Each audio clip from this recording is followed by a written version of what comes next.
Između Han Krama i Mrkalja, magistralni put presjeca jedno od onih tihih, širokih polja Romanije, krašku zaravan koju vjetar oblikuje jednako kao i vrijeme.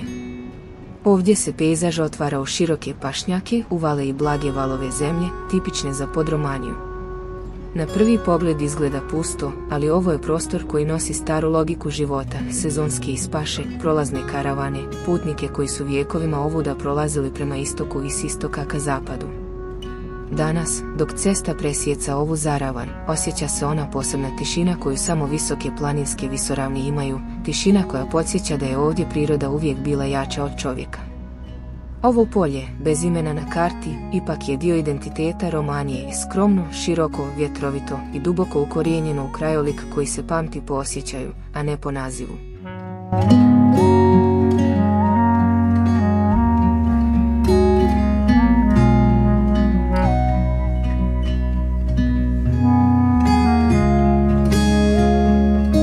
Ako vam se dopada ovaj sadržaj i želite da istražimo još više lokacija u Bosni i Hercegovini, podržite nas.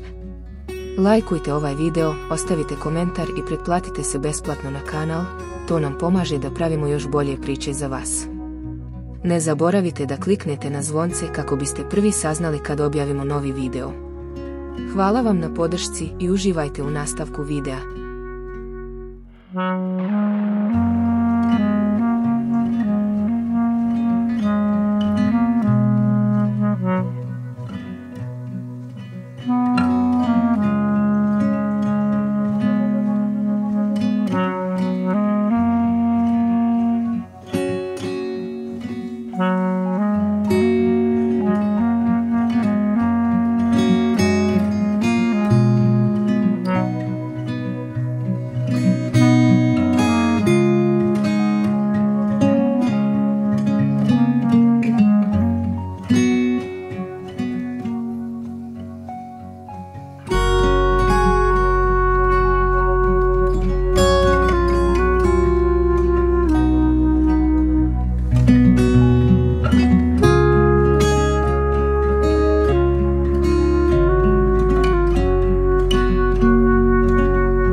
Hvala.